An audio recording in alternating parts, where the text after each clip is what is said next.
The stranger in running shoes. The moment the glass doors swung open, the laughter stopped. Heads turned. Whispers died. Phones were lowered mid-scroll. And in that hushed marble bank lobby, where polished shoes clicked and egos strutted, there stood a woman in dusty sneakers, sweat on her brow, and a single manila envelope tucked beneath her arm. She didn't belong there. Not in that moment. Not in their world. But they had no idea who she was. Not yet. "I'm here to speak to the branch manager," she said, her voice steady, almost soft. The receptionist gave her a look, half amused, half confused. "Ma'am, are you sure you're in the right place?" But by the time the sun dipped below the skyline, every single person in that bank would remember her name.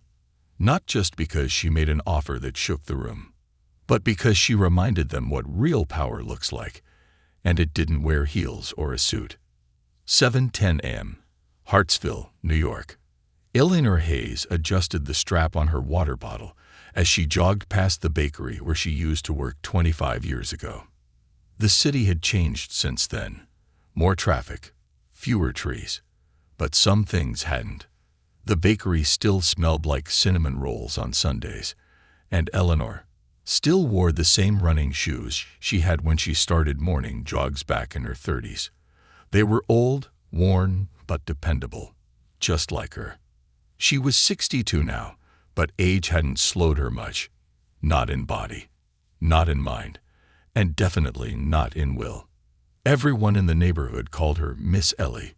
She was the woman who always waved at the kids walking to school, the one who organized the canned food drives at Street End's church, the one who never missed a town hall meeting.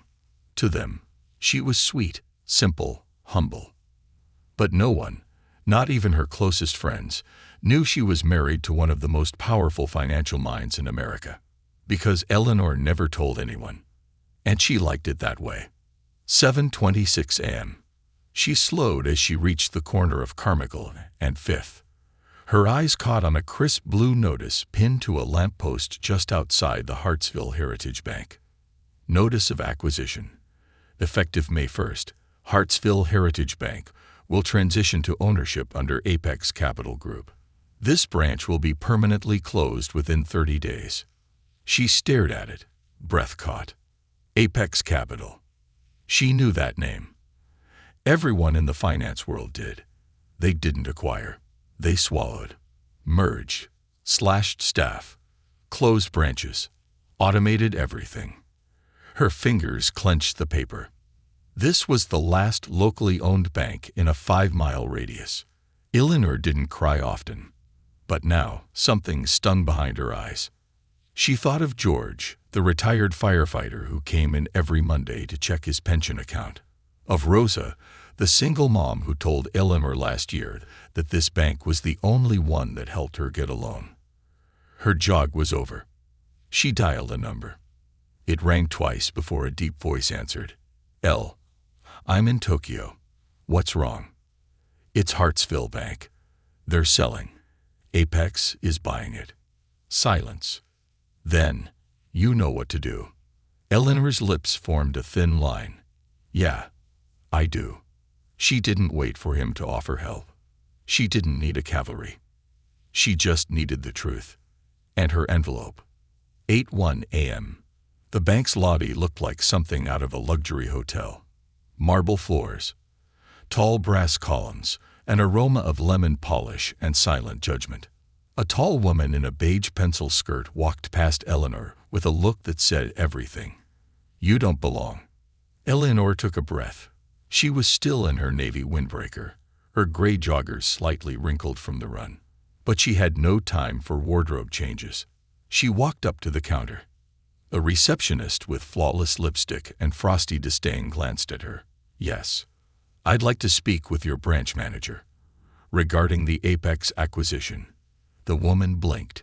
Once, slowly. "Do you have an appointment?" "No, but I have a counteroffer." That got a pause. The receptionist picked up the phone, her tone lowered to a whisper. After a moment, she glanced back. "Miss Turner will see you in 10 minutes. You can Wait over there. Eleanor nodded, sat on a velvet cushioned chair, and opened the manila envelope in her lap. Inside were two things: a formal proposal and a signed letter of intent from Thatcher Hayes, her husband, the man behind one of the largest financial analytics firms in the U.S. She didn't need his money, but she had it, and she was going to use it. 8:19 a.m. Angela Turner, the branch manager, finally appeared. Her heels clicked with authority, and her smile had the shine of PR training. "I'm Angela. Please follow me." They entered a glass-walled office. Eleanor noticed how several employees outside craned their necks, some smirking. One even mouthed Karen. Angela gestured to a chair but didn't sit. "I understand you're here about the Apex transition." Eleanor placed the envelope on the desk. "I'm here to make an offer." Angela's brow lifted. "You mean an offer to buy the bank?"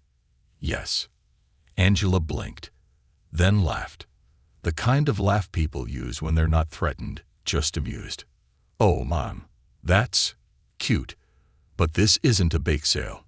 This is a regional bank. A real acquisition takes $24.5 million. I know. Apex offered $23. My offer beats it by $1.5 million, and I'm prepared to keep all staff employed. No layoffs.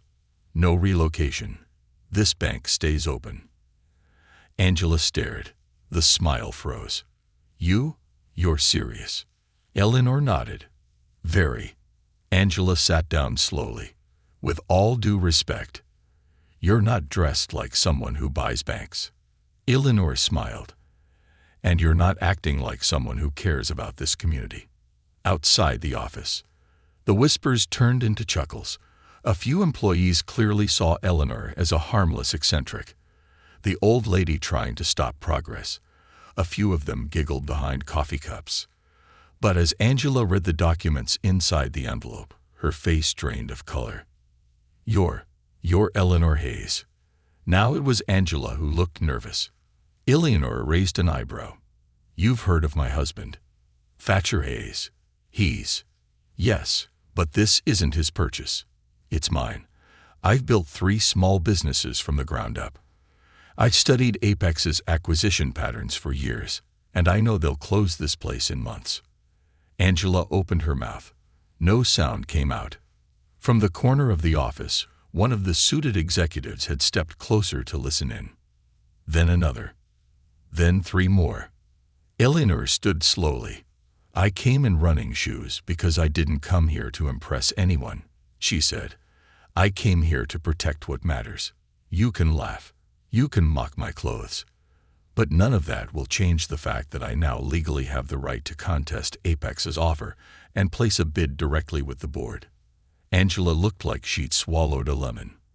"I suggest," Eleanor continued, "you forward this envelope to your regional director. Before the board hears from me first." Outside the bank, 8:42 a.m. The doors opened again. But this time, it wasn't Eleanor walking out alone. Behind her, 2 senior employees followed in silence, holding copies of her proposal. Across the street, a man in a dark navy suit stepped out of a black BMW, watched the scene unfold, and smiled. He didn't approach her. He didn't need to. He knew his wife had just started something big. And by the end of it, no one in that lobby would ever forget the day the simple woman in joggers made the richest offer their bank had ever seen. When the board heard her name, 11:13 a.m. that same morning, downtown Midtown Financial District, conference floor, level 16. The boardroom at Apex Capital headquarters was everything Eleanor expected, and exactly what she'd spent decades avoiding. Glossy mahogany table that seemed longer than a city bus. Floor-to-ceiling windows showing off the city skyline like a painting. And men. So many men. Not a single woman sat at that table when she entered. A young assistant greeted her at the elevator with a stiff nod. "They're ready for you, Mrs. Hayes. Or would you prefer Ms.?" Eleanor smiled slightly. "Ms. is fine." The assistant hesitated before opening the glass doors. Just so you know, most people wait weeks for this kind of meeting.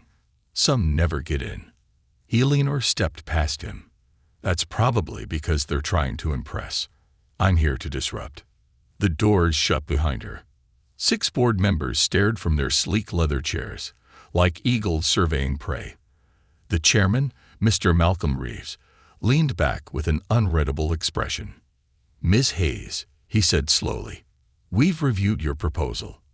Then I hope you also reviewed the clause Apex overlooked in your own acquisition terms, Eleanor said, setting a thin folder in front of them.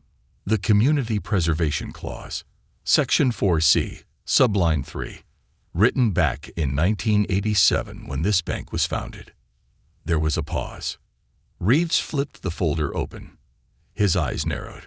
According to this clause, Eleanor continued, any local resident or institution with more than $10 million in liquid equity and a formal bid 20% above the current offer has the right to challenge a third-party acquisition before final closure. A second man scoffed. This clause is obsolete. We have lawyers whole. I already had my legal team validate it this morning, Eleanor cut in, and faxed a copy to your compliance officer. Want me to show you the receipt? Reeves gave the man beside him a sharp look. Enough, Franklin. He returned his eyes to Eleanor. You came prepared. I came for the people your acquisition would forget. A beat of silence. Then Reeves asked, why this bank? You could have bought into Wall Street. You could have opened your own. You could have invested quietly. I could have, she agreed. But I've lived in Hartsville for 40 years. I know every teller's name. I know which local teens got their first savings account there. And I know your acquisition plan, because I've read Apex's last 7 takeovers. She leaned forward. You'll close the Hartsville branch within 8 months. Cut staff. Shift accounts to your online portal. Wipe out everything that made that bank human. Reeves' brow furrowed. And yet, she said softly, you were all surprised when I walked in with my offer. A younger board member cleared his throat. You understand this isn't personal, right? It's business. Then let me make it business, she replied, pulling out a second document. I'm raising my offer to $26 million. Fully cash-backed. Immediate transfer. No layoffs. Full community reinvestment. Even Reeves' eyes widened slightly. You want business? Eleanor asked. You've got it, but you won't get the bank. 3:40 p.m. Back in Hartsville. Patricia, the branch manager who had dismissed Eleanor that morning, now sat at her desk frozen, rereading an internal email for the 4th time. Subject: immediate hold on Apex acquisition, per legal challenge under Clause 4C. Her phone buzzed. A staff member from compliance. Another from regional oversight. One from the Apex board itself. She didn't pick up. The woman she tried to humiliate had just paused a multi-million-dollar corporate transaction, and no one knew what was coming next. 5:03 p.m. Eleanor's home, front porch. The sun dipped low behind the trees as Eleanor sank into her porch chair, her bones tired but her mind alive. Her phone rang again. It was Thatcher. You really shook them, he said with a chuckle. They needed a reminder, she replied. Did they underestimate you again? Eleanor smiled. Oh, sweetheart. They never learn. A moment passed between them. You still planning to run tomorrow morning? He asked. Of course, she said. Power suits might rule Wall Street, but in Hartsville, the running shoes are staying on. Next morning, 7:15 a.m. The jog was crisp, cool air, a soft breeze, and a familiar rhythm in her steps. But as Eleanor turned the corner near the bakery, something made her stop. A small group stood outside the bank. Employees, customers, community members, holding signs. Keep Hartsville local. People before profits. We stand with Eleanor. And in the middle of the group was 87-year-old Mr. Gleason, clutching a newspaper. He held it up. Front page. Local woman HLT's QRPORAT BNK TAKEUVER offers $26 million to save hometown branch. Eleanor's breath caught, not because of pride, but because of hope. For the first time, the town was fighting back with her. 5:45 p.m., Apex Capital executive floor. The board reconvened. Reeves stared at the final voting slips from each member. He looked up. We have a decision. Silence. The board has voted to accept Ms. Hayes' offer. No applause. No outrage. Just stunned acceptance. Reeves tapped the table twice. We underestimated her. 6:33 p.m., Patricia's office. Patricia tried to smile as she answered the call from headquarters. But her hands were trembling. Yes, sir. Yes, I understand. She'll be here in the morning. She hung up, then stared at the framed photo of her business degree. For the first time in her career, she was scared of meeting a woman in jogging shoes. 8:12 p.m., Hayes residence. Thatcher poured Eleanor a glass of tea as they sat under the soft porch lights. It's official, he said. Eleanor nodded. You own the bank now. No, she said quietly. I saved it. New rules, new owners, new respect. The same woman they laughed at. The same one they mocked, ignored, and tried to escort out, was now signing their paychecks. And when Eleanor Hayes walked back into that bank, in the same worn sneakers, with her head held high, the room fell silent. Again. But this time, it wasn't from laughter. It was from fear, from guilt, and from something else they never thought they'd feel around her. Respect. Day one of new ownership, 9:00 a.m. sharp. The tall glass doors of Hartsville Heritage Bank opened exactly on time, just like they had for 37 years. But for the first time in its history, the woman stepping through wasn't a customer. She was the owner. Eleanor didn't need an entourage, didn't need a press conference. She didn't even carry a briefcase, just a simple canvas tote bag and a single folded paper, her finalized ownership documents, signed the previous evening. A young teller straightened at the counter, nervously fixing his tie.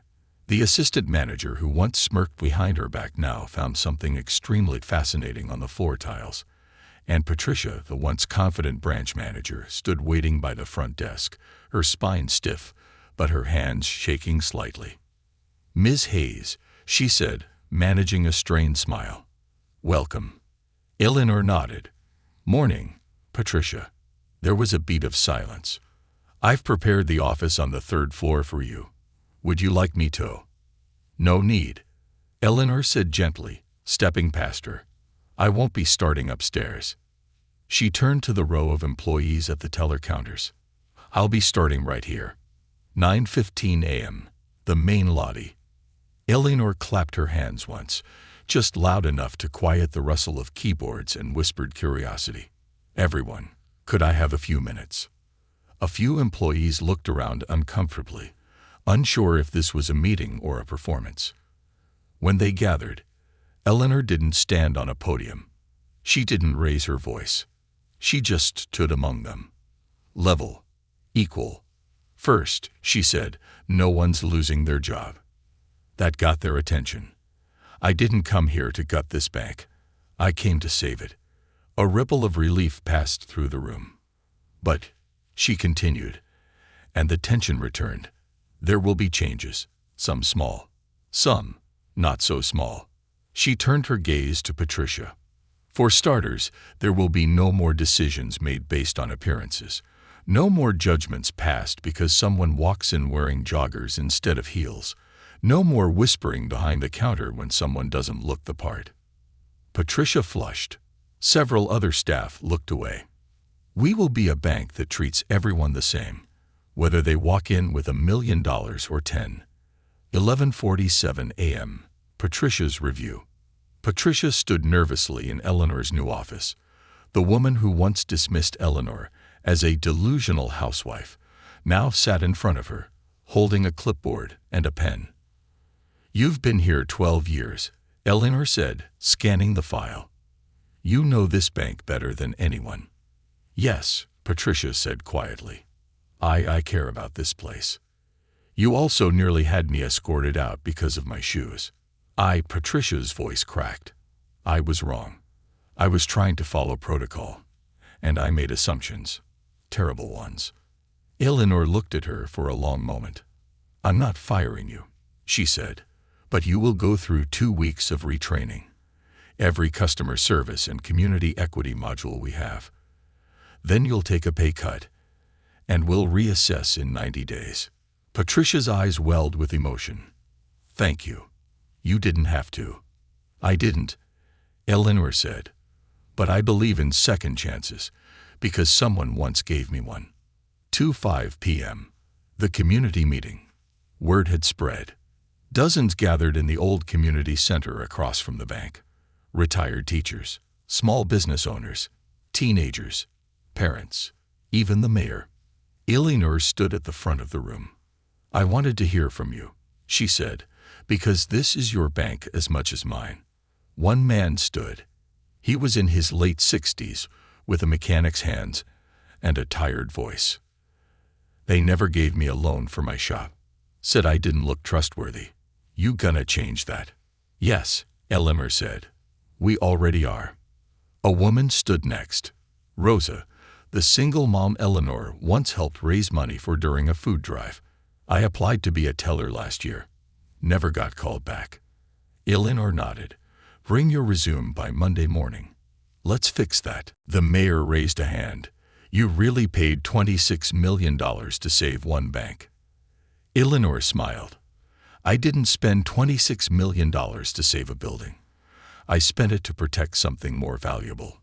Trust. Community. Dignity. The room broke into applause. Some stood. Some cried. The following week, transformation begins. Eleanor replaced all corporate training materials with custom programs on empathy, equity, and financial literacy. She opened bank basics classes every Saturday for free, teaching high schoolers and senior citizens how to understand credit, savings, and budgeting. She installed a new community liaison desk, staffed by volunteers to help anyone confused or overwhelmed. And on the front door of the bank, she posted a sign. All REBUELCOMME here. Yes, EVN in Sesni KERs. A month later, national news. CNN ran a story. The woman who bought a bank in her jogging shoes. How Eleanor Hayes outsmarted a corporate giant and changed a town's future. Interviews followed. Offers, even book deals. But Eleanor didn't take any of it. Instead, she quietly showed up each day to the bank. Sometimes behind the counter. Sometimes teaching. Always watching. Listening. Leading. 1 year later, bank anniversary. The town held a celebration. A banner stretched across Main Street. HART is de VILLE heritage. Still ours. Still locale. Children ran with balloons. Old couples danced. Rosa was now assistant manager. George, the retired firefighter, cut the ribbon on the new walk-in branch for seniors. And Patricia. She stood beside Eleanor, handing out free coffee. Funny, Patricia said, watching the crowd. This place feels more alive than ever. Eleanor smiled, because now it sees people. Final scene. Quiet morning run. It was back to the rhythm. Shoes on pavement. Sun rising over the bakery. Familiar waves from shopkeepers and dog walkers. As Eleanor turned the final corner, someone approached her. A young girl, maybe 12, holding a notepad. Miss Hayes, my teacher says you're the one who saved the bank. Is that true? Eleanor paused. I didn't save the bank, sweetheart, she said, kneeling down with a smile. I just reminded it who it was meant to serve. The girl beamed and scribbled in her notebook. Are you rich? Eleanor chuckled. Depends on how you define it. If this story inspired you, remember this. Power isn't always loud. It doesn't always wear a tie. Sometimes it wears old sneakers and walks straight into a room full of people who think she doesn't belong. And changes everything. Have you ever been judged by how you looked? Have you ever had to prove your worth to someone who didn't see you?